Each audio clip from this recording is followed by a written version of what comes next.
Bon matin tout le monde, j'espère que vous allez bien. Bienvenue à votre deuxième vidéo sur la révolution industrielle.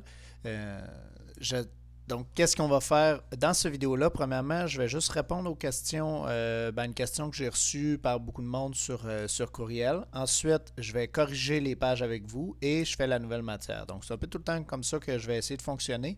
La correction de page va se faire soit comme ça, justement, tu peux corriger tes pages parce que dans la vidéo, je vais te montrer les bonnes réponses. Je vais expliquer un petit peu parce que si je commence à parler 10 minutes, la vidéo dure 15 minutes, finalement, on fait rien. Fait que je vais juste te montrer puis parler des grandes lignes un petit peu, nous faire un petit retour. Ensuite, y aller sur la nouvelle matière. Les pages à faire, encore une fois, sont dans le courriel du portail. Tu vas avoir tout le temps plusieurs points à faire. Le dernier, c'est tout le temps les pages à faire.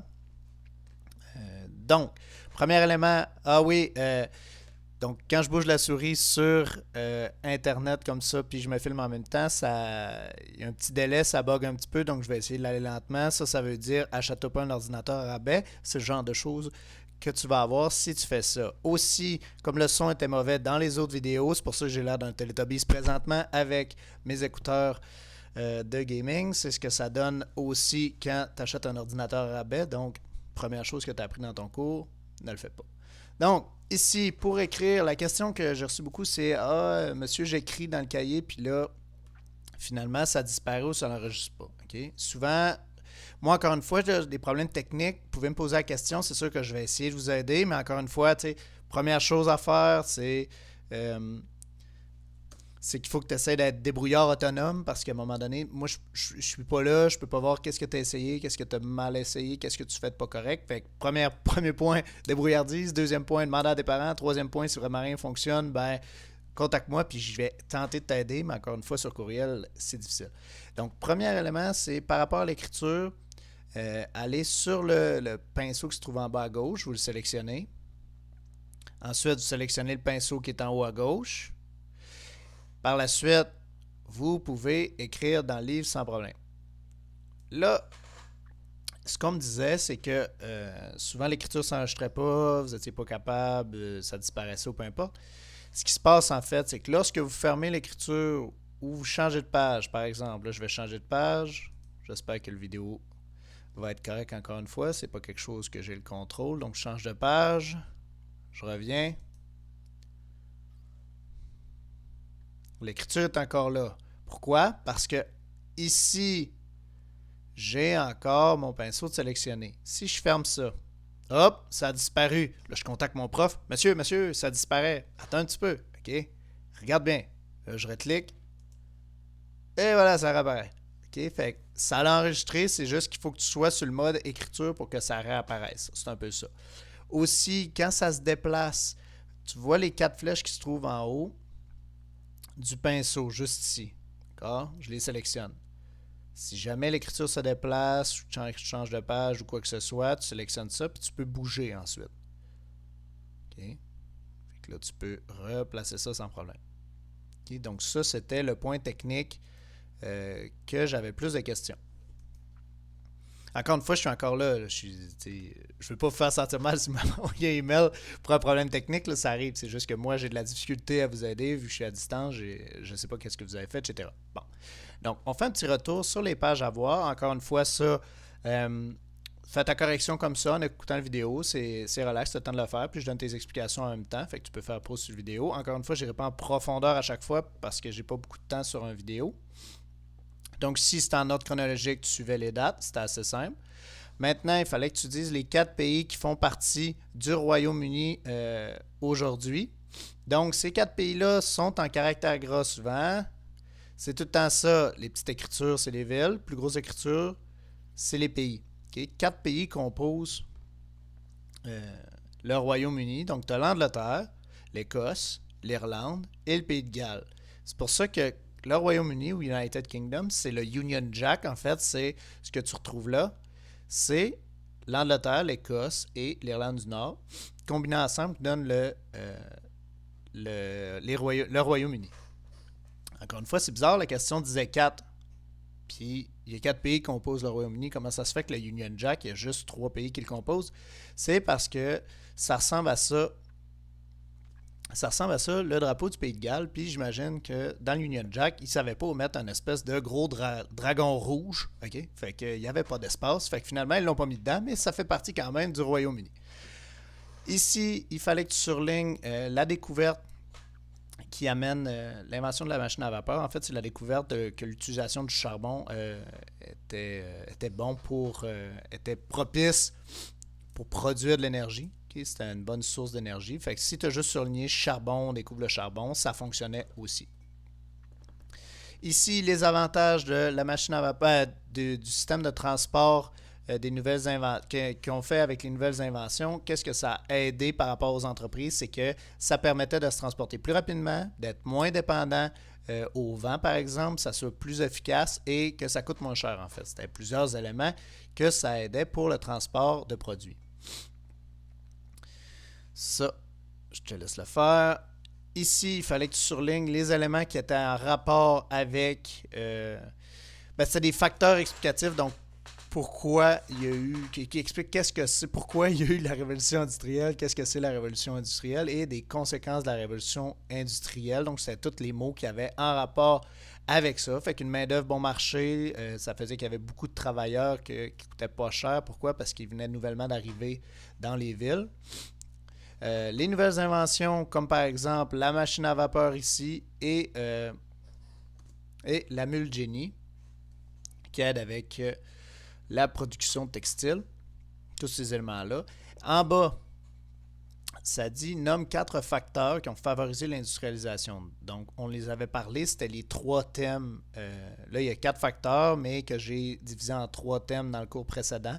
Donc, c'est la révolution agricole, c'est le premier point. Donc, le fait qu'il y avait plus de nourriture, ça veut dire qu'il y a une augmentation de la population, mais ça veut dire aussi que la population a moins besoin de travailler au champ parce qu'on a des méthodes plus efficaces maintenant, fait qu'ils peuvent se vouer à l'artisanat, par exemple, trouver un autre métier, inventer des nouvelles façons de faire, etc. Ils peuvent vaquer à d'autres occupations que juste faire pousser du blé, par exemple.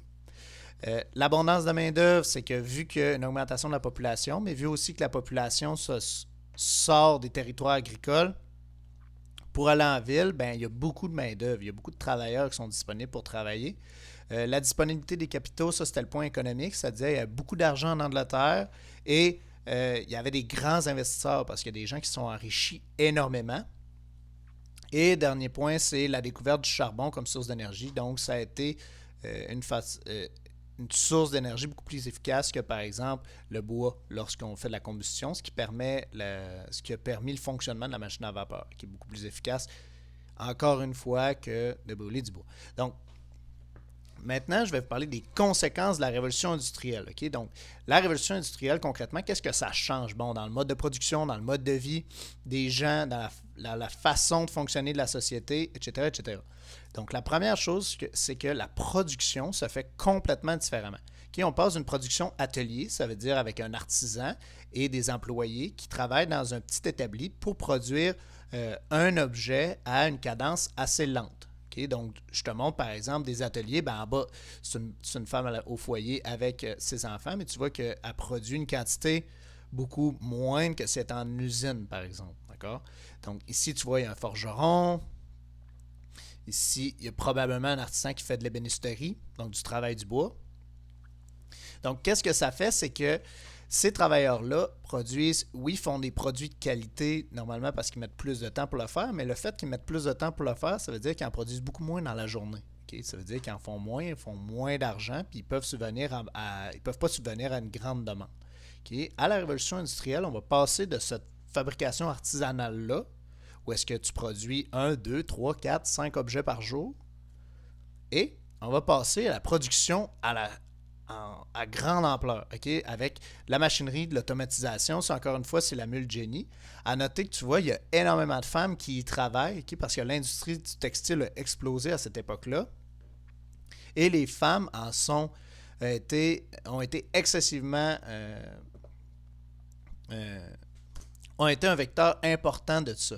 Okay? Ça veut dire qu'ils ont travaillé énormément. Ça a été une grande main-d'œuvre pour cette industrie-là. Les enfants aussi, comme tu peux voir dans la photo en haut, ça c'est la production en usine. Tu vois, c'est complètement différent que la production en atelier. Il y a énormément de gens qui travaillent sur des machines automatisées dans le but de produire en grande quantité. Puis tu vois qu'il y a des enfants qui travaillent là-dedans. Pourquoi?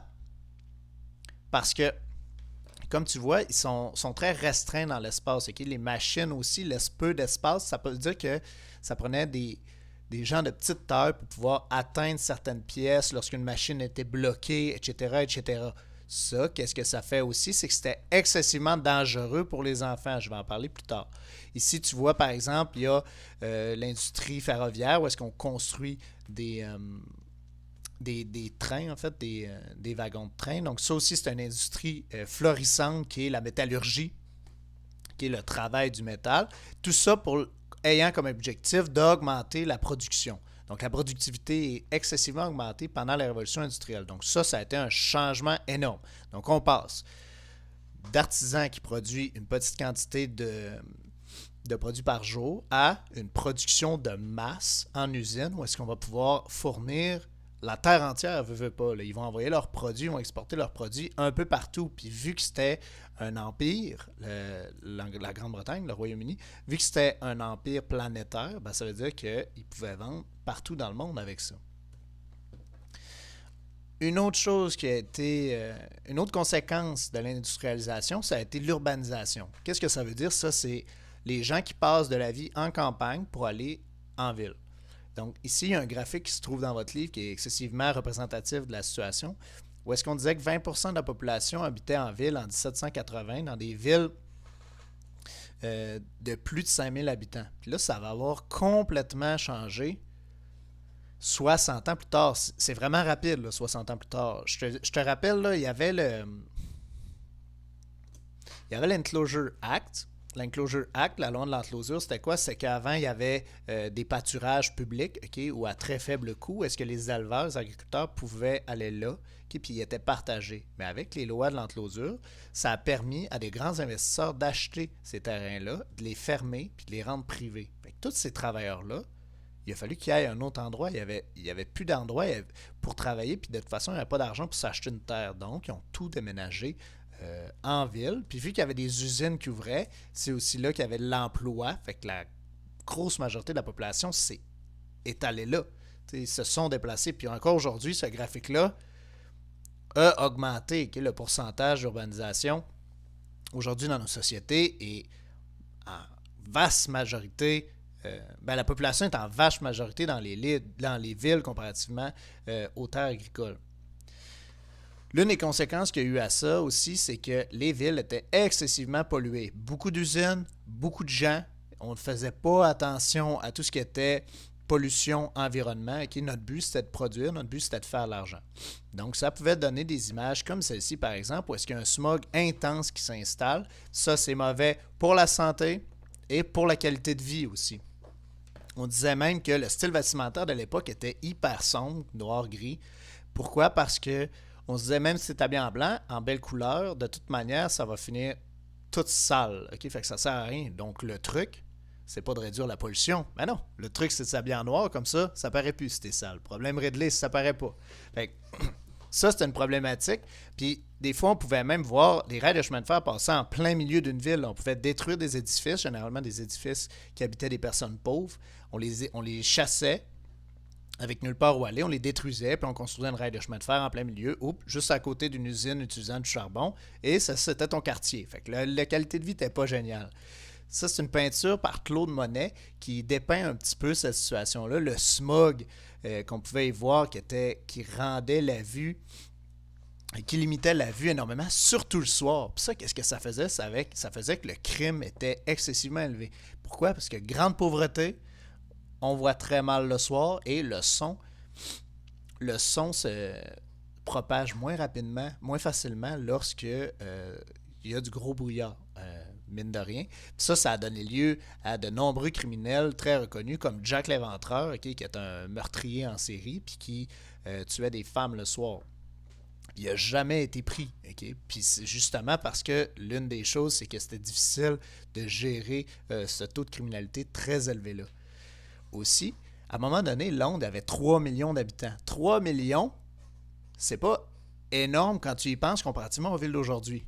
Maintenant, je vais te dire quelque chose qui va te changer ta perception. Il n'y avait pas de système d'égout à 3 millions de personnes. Okay? Ça veut dire qu'il n'y avait pas de toilette. Donc peut-être que tu es en train de manger tes Fruit Loops ce matin, fait que j'irai pas dans les gros détails. Mais la photo à droite, je pense qu'elle peut un peu imager la chose. Puis 200 ans plus tard, on parle encore de l'odeur de Londres comme étant répugnante. Encore une fois, je ne développerai pas. Fais juste t'imaginer que si 200 ans plus tard, dans les livres d'histoire, on dit que ça pue, c'est parce que ça pue. OK? Fait que c'est pourquoi? Parce qu'on n'avait pas de système d'égout, puis il y avait trop de personnes. Ça s'est développé trop rapidement. Et encore une fois, le niveau de vie, la grande pauvreté, qu'est-ce que ça faisait? Ça faisait que les enfants devaient travailler. Donc, encore une fois, si tu manges tes Fruit Loops, je t'épargne la vue d'un enfant ayant été amputé parce qu'il travaillait de nombreuses heures dans des tâches difficiles et très dangereuses. Puis, vraiment, là, aujourd'hui, le travail des enfants est illégal dans nos sociétés, est encore pratiqué par exemple dans certains pays, mais pas dans des pays occidentaux généralement. Puis quand je te dis travail d'enfant, je te parle pas de 12-13 ans, là, je te parle pas de ton âge 12-13-14, je te parle d'enfants de 6-7 ans qui travaillent avec de la machinerie excessivement dangereuse et qui souvent causait de la mortalité ou des amputations. Okay? Fait que c'était vraiment pas une qualité de vie idéale à cette époque-là, dû à l'urbanisation trop rapide puis au manque de structure sociale. Maintenant que je te parlais justement de structure sociale, il y a l'apparition de nouvelles classes sociales. Avant, les classes sociales, c'était défini par ton titre, par de la noblesse, royauté, etc. Mais là, on change. Au lieu d'avoir des types de noblesse, ça te prend de l'argent. C'est tout. Fait que plus tu as d'argent, dépendamment de ce que tu fais, de ce que tu possèdes, plus tu te trouves en haut. Moins tu as d'argent, plus tu te trouves en bas. Bon, plus c'est haut. La classe la plus élevée, on appelle ça la bourgeoisie. Les bourgeois, okay, c'est ceux qui possédaient de nombreuses terres, des entreprises, des grands commerçants. Bref, ceux qui avaient beaucoup d'argent. Après ça, tu as la classe moyenne. La classe moyenne est apparue à cette époque-là. La classe moyenne aujourd'hui représente une majorité de la population, du moins au Québec. Par contre, à cette époque-là, c'était une minorité quand même. Okay? C'était les professionnels. C'était ceux qui avaient des emplois qui demandaient une certaine formation. Avocats, dentistes, médecins, etc., etc. Comparativement à la classe ouvrière ou le prolétariat, ça, c'était ceux qui avaient des emplois qui ne demandaient pas de formation nécessairement particulière. C'était pas des professionnels, c'était des gens qui étaient très pauvres, qui travaillaient dans les usines avec une piètre qualité de vie, encore une fois. Donc, ces classes sociales-là